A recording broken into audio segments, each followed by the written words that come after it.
There are no words that can capture the horror and the evil of this unspeakable act. Children are dead. There are families that have a deceased child. You cannot put into words the gravity, the tragedy, or the absolute pain of this situation. We are a Minneapolis family. But to everybody out there, do not think of these as just somebody else's kids. Those families are suffering immense pain right now. Think of this as if it were your own. Every one of us needs to be wrapping our arms around these families, giving them every ounce that we can muster. These were Minneapolis families. These were American families. And the amount of pain that they are suffering right now is extraordinary. And don't just say this is about thoughts and prayers right now. These kids were literally praying. It was the first week of school. They were in a church. These are kids that should be learning with their friends. They should be playing on the playground. They should be able to go to school or church in peace without the fear or risk of violence, and their parents should have the same kind of assurance. These are the sort of basic assurances that every family should have, every step of the day, regardless of where they are in our country.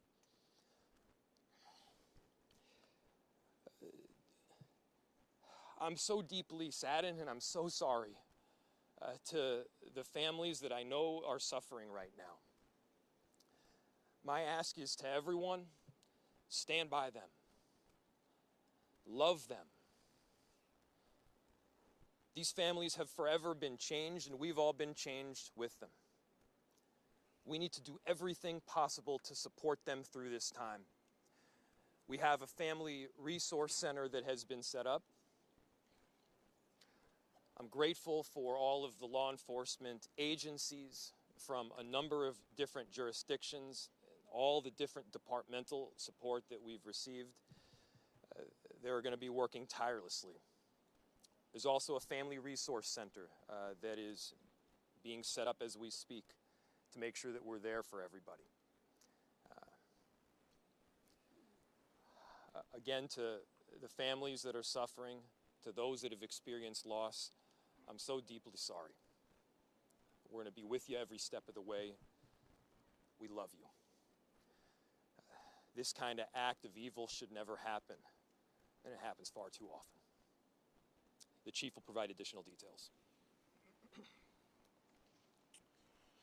My name is Brian O'Hara, B-R-I-A-N, O''H-A-R-A. I am the Minneapolis Police Chief. Earlier today, just before 8:30 a.m., our city experienced an unthinkable tragedy. Minneapolis police officers responded to a report of a shooting at a mass that was happening at the Annunciation Roman Catholic Church on the block behind me. This worship service was marking the first week of school for children that are attending the Annunciation Catholic School. During the mass, a gunman approached on the outside, on the side of the building, and began firing a rifle through the church windows towards the children sitting in the pews at the mass. Shooting through the windows, he struck children and worshipers that were inside the building. The shooter was armed with a rifle, a shotgun, and a pistol. This was a deliberate act of violence against innocent children and other people worshiping. The sheer cruelty and cowardice of firing into a church full of children is absolutely incomprehensible. Police officers from the Minneapolis Police Department immediately responded, entered the church, and attempted to provide first aid and rescue some of the children that were hiding throughout the building, while other first responders came and EMS responded to rush victims to nearby hospitals. 2 young children, ages 8 and 10, were killed where they sat in the pews. Their parents have been notified. 17 other people were injured, 14 of them being children. 2 of those children are in critical condition. The coward who fired these shots ultimately took his own life in the rear of the church. Our hearts are broken for the families who have lost their children, for these young lives that are now fighting to recover, and for our entire community that has been so deeply traumatized by this senseless attack. We will stand together to protect our children, our schools, and our houses of worship. This deliberate act of violence is just a sign of cruelty that is beyond comprehension. Our hearts are broken for everyone that's been affected by this tragedy. As we begin the difficult path of healing, I want the community to know this, that even in the face of such evil, the Minneapolis Police Department and all of our law enforcement partners stand with our community. We stand with these families and with this parish. We will continue to be here for you. With that, the investigation is obviously in its preliminary stages, and I will attempt to take some questions to provide further information. Chief, what can you tell us about the suspect in this case? How old was he? Any kind of motivation? Any notes or any other information you might have left behind? So we were looking, the question was, what can be said about the shooter? We believe it is one suspect, a sole shooter. We believe he is deceased. He is in his early 20s, does not have an extensive known criminal history, and we are looking through information left behind to try and determine some type of motive. Yeah. How many kids at the school? How many children? There were, I don't have an exact, the question was how many children at the school. There were dozens of children inside the mass at the time.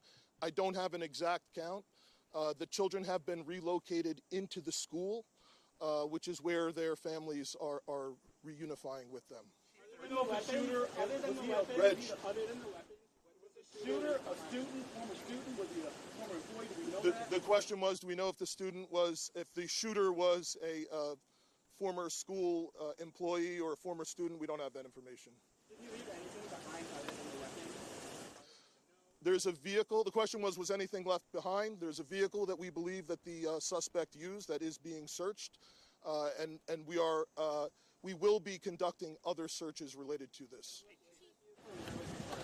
Inside the parking lot here. There was some neighbors who said that the door to the church had been barricaded. Yep. Is that correct? So the question was, neighbors had said that the door to the church had been barricaded. The shooter approached on one side of the church building, and on that side, at least 2 doors, it appears there had been like a 2x4 placed. So not all of the doors around the building, but on the side where the shooter did fire. And on the outside. On the outside, yes. Shootings related. Were there any explosives that were found? The question was there any explosives? There were reports of that. There were no explosives or improvised devices that we found. I do believe there was one, I guess you would call it a smoke bomb, like not an explosive, but a sort of a firework that would release smoke. And which side of the building? North, south? The side that is closest to us, here, on this side. Yep. Incident related. Also at these nearby homes. I don't have specific information on that I can release. Gunshot wound, this suspect? Yeah, the question was, is he dead from a gunshot wound? The answer is yes. We believe he took his own life in the parking lot. Was this outside or both inside that he was shooting? The question was he shooting outside and inside? He was absolutely shooting outside of the building, on the side of the church, inside through the windows.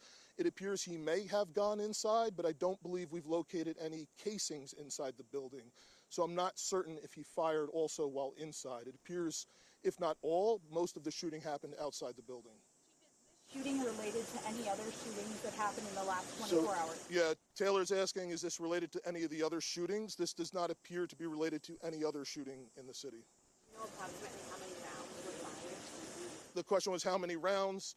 I would say it's in the dozens. We don't have an exact count.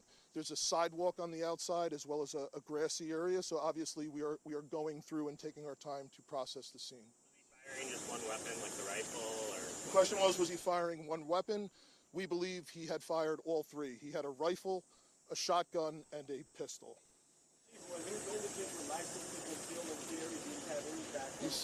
Were the weapons, was he lawfully carrying the weapons? I don't have that information, and I don't have any information on any significant criminal history either.